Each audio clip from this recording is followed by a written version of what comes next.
सिद्धं शुद्धं पढमियं जिणेन्द्रवर्णेमि छन्दमकलङ्कं गुडरयणभूषडुदयं जीवस्य परुवडं वोच्छम्। गोमठसार जीव कांड ग्रंथराज में शुभ योग पुण्य का, अशुभ योग पाप का कारण होता है, ये बताया गया। यहाँ पर आपको कुछ दूसरे तरीके से योग बताया जा रहा है ना। उन्हीं के भेद प्रभेद हैं, उनको बताने के लिए गाथा नंबर 217 एक और गाथा पढ़ते हैं। मणवयणाण पौती, वयण नहीं है, वयणाण, मणवयणाण पौती, सच्चा सच्चुभय अणुभय थेसु, तन्नाणम होदि तदा, ते हि दुजोगाहुत जोगा। क्या कहते हैं? मणवयणाण, यहाँ मन और वचन, णाण माने यहाँ ज्ञान नहीं है, वयण शब्द से ये षष्ठी विभक्ति का बहुवचन बनने से वयणाण हो गया है। यानी मन और वचन की पौत्ति माने प्रवृत्ति, किसमें? सच माने सत्य, असत्य, उभय और अनुभय, अर्थ माने पदार्थ। यानी सत्य, असत्य, उभय और अनुभय जो पदार्थ हैं, उनमें जो मन वचन की प्रवृत्तियां हैं, तन्नाणम होदि, उसको ही हम ज्ञान कहते हैं, है ना। उसी को ही हम मन और वचन के योग कहते हैं। तदा, तभी, ते ही जोगाहु तज्जोगा, उन्हीं के द्वारा जो योग होगा उसी को तज्जोगा माने उस संबंधी योग कहा जाएगा। उस संबंधी का मतलब मन से संबंधित होगा तो मनोयोग कहलाएगा, वचन से संबंधित होगा तो वचन योग कहलाएगा। तो मतलब क्या हुआ? अब यहां पर चार चीजें आ गई। कितनी? चार। सत्य, असत्य, उभय और अनुभय। सत्य का मतलब जो पदार्थ जैसा सत रूप में है, वास्तविक रूप में है, उसको पदार्थ को जो जानना, उसका नाम सत है ना। जो पदार्थ जैसा नहीं है लेकिन वैसा जान रहे हैं, है नहीं है लेकिन वैसा हम जान रहे हैं, उसको क्या बोलेंगे? असत्य, असत पदार्थ। और जो कथनचित सत्य भी हो, कथनचित असत्य भी हो, माने दोनों रूप हो, उसको बोलेंगे उभय, ऐसे भी पदार्थ। और कुछ ऐसे जो ना सत्य रूप हैं ना असत्य रूप हैं, दोनों रूप नहीं हैं, उन्हें कहेंगे अनुभय, ऐसे पदार्थ। उन पदार्थों में जो मन और वचन की प्रवृत्ति होगी, उससे जो जानना या कहना होगा, वही उनका योग कहलाएगा। मन से जानना होता है और वचनों से कहना होता है, लेकिन वह जानना और कहना किस पर आलंबन है, किस आलंबित है? पदार्थ पर। कौन से पदार्थ पर? सत रूप पदार्थ हो कि असत रूप पदार्थ हो कि उभय रूप पदार्थ हो या अनुभय रूप पदार्थ हो। अब ये पदार्थ भी चार प्रकार के होते हैं। उसी से संबंधित हमारा मन की या वचन की प्रवृत्ति होगी, उसके माध्यम से जो योग होगा, आत्मा के प्रदेशों में परिस्पंदन होगा, उसका नाम तत्संबंधी योग कहलाएगा। यानी योग भी, मन के भी चार योग हो गए और वचन के भी चार योग हो गए। क्या समझ में आया? सत्य मनोयोग।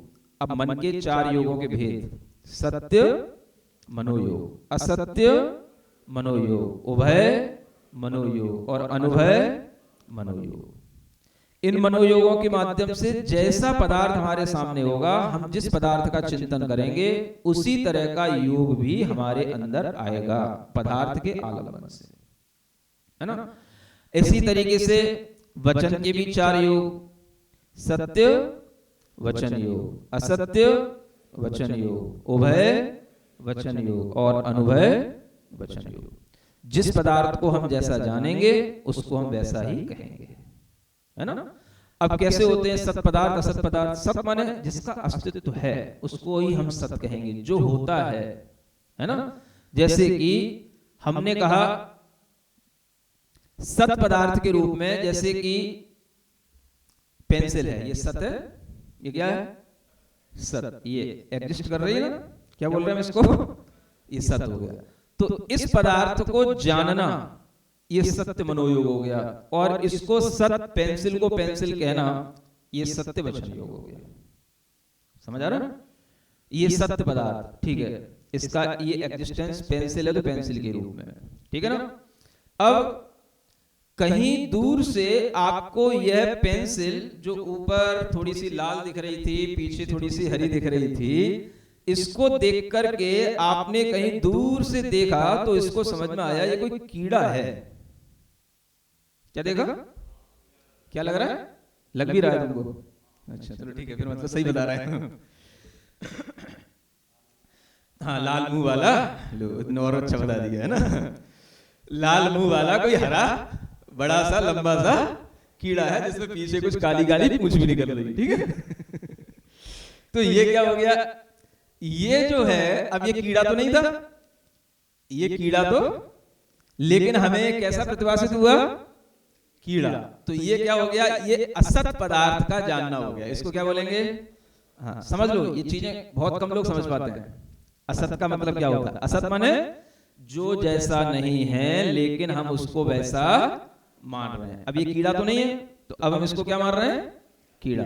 तो अब ये हो गया असत पदार्थ का जानना, और हमने वहीं दूर से कह दिया भैया वो वहां देखना कोई बड़ा सा कीड़ा दिख रहा है, वहां नहीं जाना बेटा, वहां नहीं जाना।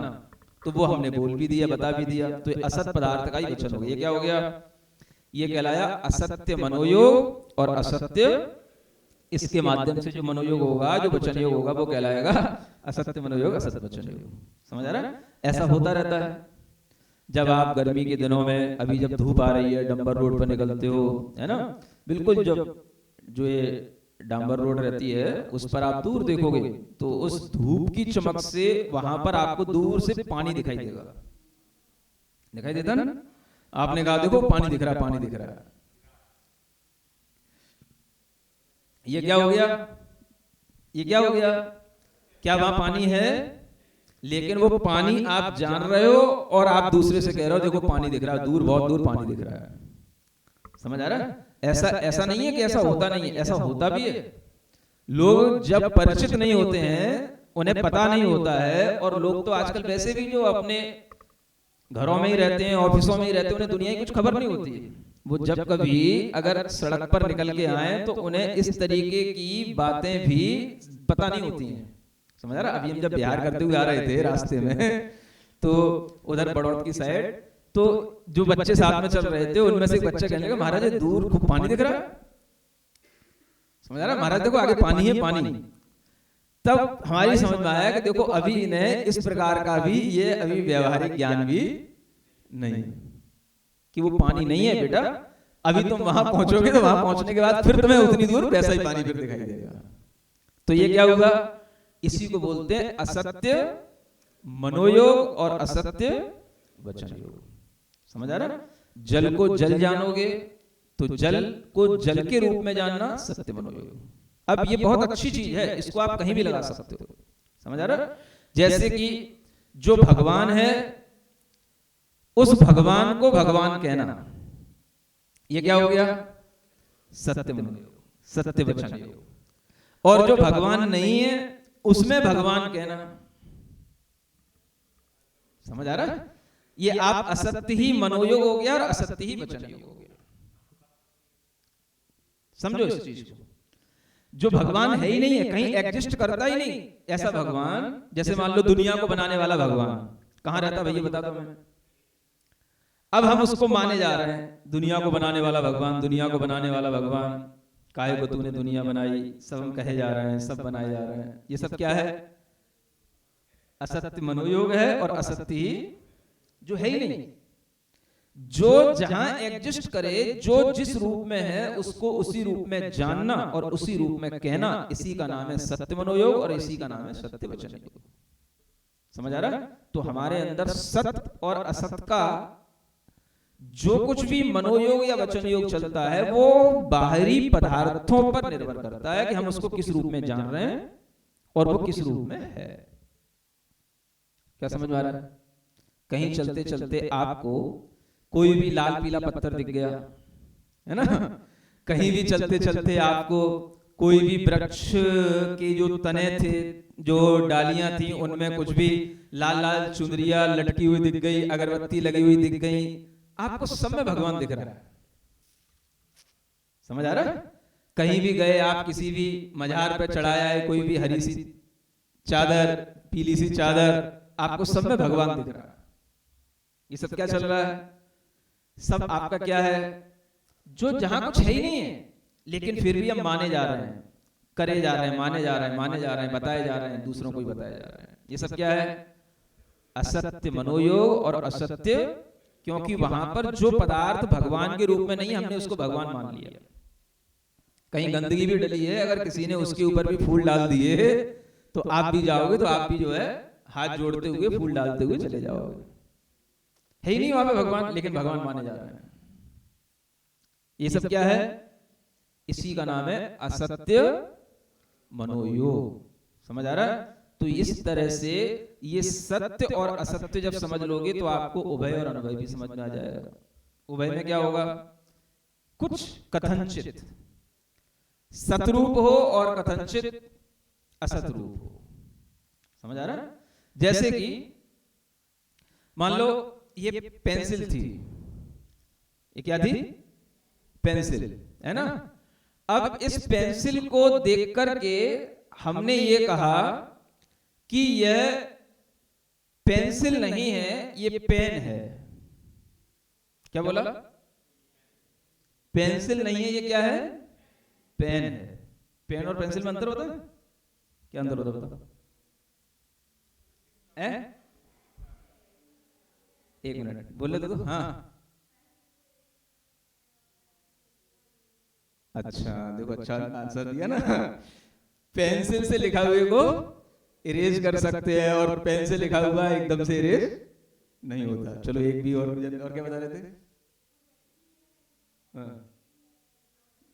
हाँ, पेन को इंक से लिखा जाता है, वो इंक वाला होगा, वो पेन होगा, और ये तो है ना लकड़ी की है ना, लेड की। तो ये पेंसिल हो गई। अब इन दोनों में अंतर होते हुए भी ये दोनों लिखने के काम में आते हैं, है ना।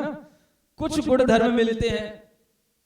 अगर ये कहा गया कि ये पेंसिल है और इस पेंसिल को पेंसिल ना कह करके अगर हमने ये कह दिया कि ये पेन है, तो कथनचित, कथनचित का मतलब चलो किसी अपेक्षा से इसमें कुछ सत्यता है कि जैसे हम चलो पेंसिल से लिखते थे तो पेन से भी लिख सकते हैं, है ना। लेकिन पेंसिल पेन नहीं है, तो इसको बोलेंगे उभय रूप मनोयोग, उभय रूप वचन योग। समझ आ रहा है? जैसे कमंडलू है महाराज का। अब किसी को कमंडलू कहना नहीं आता। किसी ने कहा ये क्या घड़ा लिए हुए चल रहे हैं? क्या लिए हुए चल रहे हैं? या लोटा लिए हुए चल रहे हैं? तो उसे कमंडल तो पता ही नहीं है कमंडल है। अब वो कमंडल जानता नहीं तो वो क्या कहेगा? बच्चा भी होगा तो ये कहेगा ना, ये क्या अपने हाथ में लोटा लिए रहते हैं, क्या घड़ा लिए रहते हैं?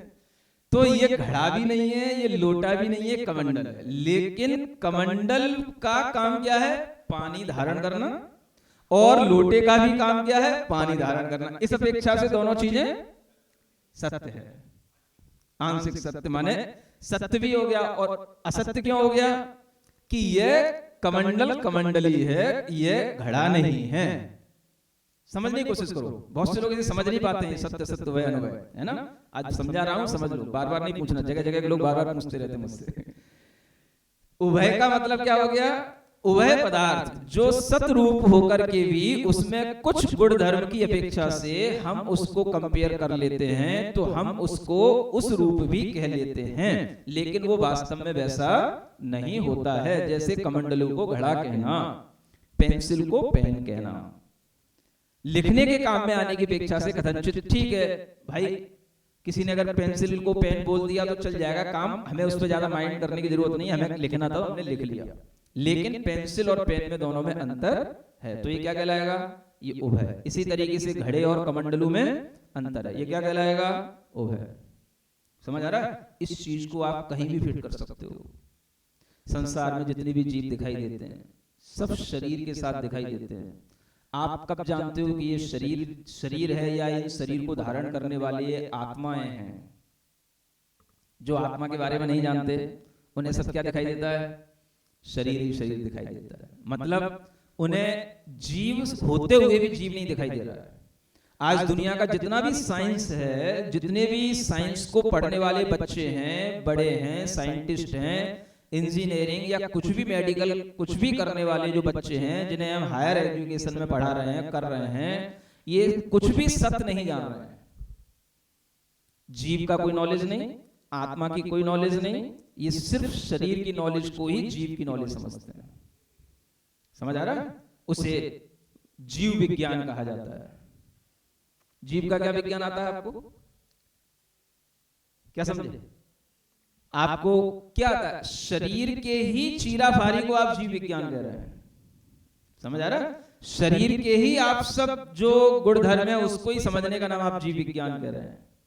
तो जीव को नहीं जान रहे हैं, जीव तो मानते ही नहीं। मन के अलावा कुछ भी साइंस की गति नहीं है, मन के अलावा कुछ और चीजें साइंस को जानने में नहीं आती, तो साइंस जीव को मानता ही नहीं। अब जो जीव को नहीं मान रहा है वो शरीर को ही जीव मान रहा है, मन को ही जीव मान रहा है। तो क्या कर रहा है? असत मनोयोग, असत वचन योग, असत्य पदार्थ को जान रहा है। जीव को जीव के रूप में, शरीर को शरीर के रूप में नहीं जानना, ये भी क्या है? असत्य है। और जो जीव को जीव के रूप में जाने, शरीर को शरीर के रूप में जाने, वो सत्य मनोयोग। अब बताओ, आप सत्य जान रहे हो, सत्य विचार कर रहे हो, सत्य बोल रहे हो या असत्य जान रहे हो? जितने भी पढ़ने वाले, पढ़ाई करने वाले स्टूडेंट्स हैं, हमेशा जीव और शरीर के बारे में असत्य मनोयोग और असत्य वचन योग का ही उपयोग करेंगे, क्योंकि उन्हें वो पदार्थ असत्य रूप में ही दिखाई दे रहा है। समझ में आ रहा है? इस तरह से हम इस सत असत उभय, और अनुभय का मतलब होता है जो न सत रूप हो न असत रूप हो, है ना? हमारी समझ में ही ना आ रहा हो कि ये वास्तव में क्या कहा गया, क्या है, लेकिन कुछ है।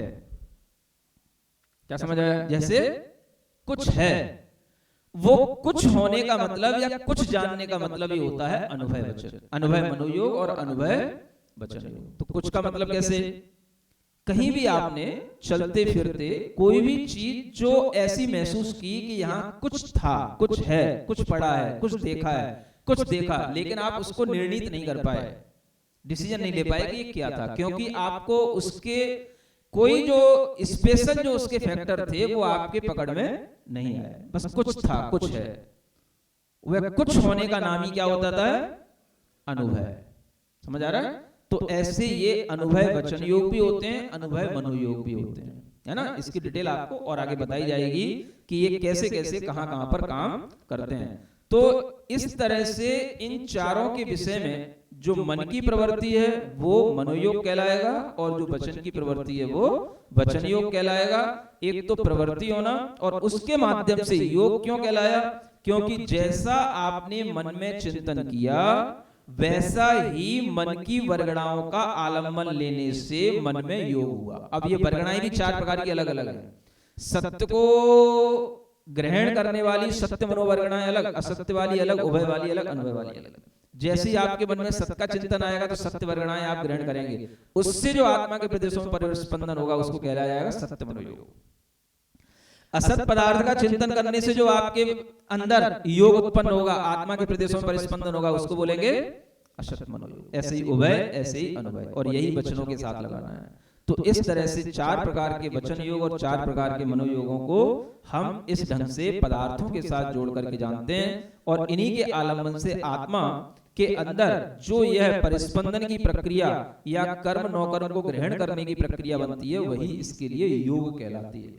ठीक है ना? तो योग एक तरीके से यहाँ पर अंतरंग वस्तु हो गई, भीतरी चीज हो गई। बाहरी चीजें समझने के लिए हमें पदार्थों का आलम्बन लेकर के उन पदार्थों को भी हमें सत असत इत्यादि के रूप में कह करके उसे समझना होता है। ठीक है ना?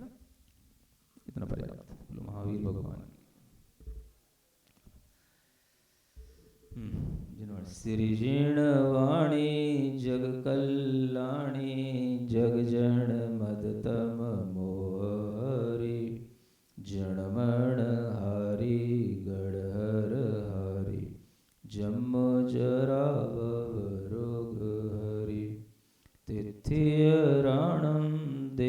जुणिम जो पढ़ई सुणई मई धारई णाणम सुख मणंतम गरी सासद मुख पदम पावई सासद मुख पदम पावई।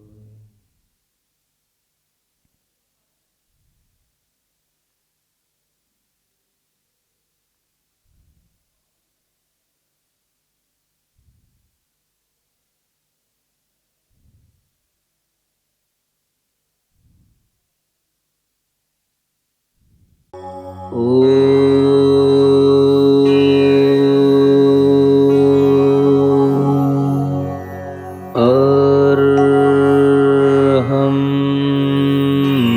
नमः।